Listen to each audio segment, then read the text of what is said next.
Ngenteni kang dianggit saking Suyanti. Tresno sing kependhem ing sakjroning dada isih ajeg senadyan wis keronta-ronta.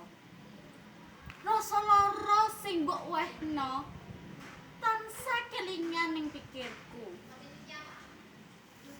Sola bawamu nalika ninggalno aku.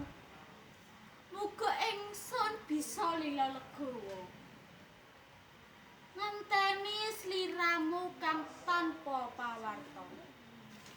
Aku trima bisa sesandingan karo tresno. Tresno sing ora tau mbok ngerteni. Nambah rasa sesek ning ati. Netes elo mili deres ning pipi. Nalika sira teka ing jroning ngipi. Sira kudu ngerteni. Tresno bisa teka, tresno bisa lunga, tresno uga bisa ganti.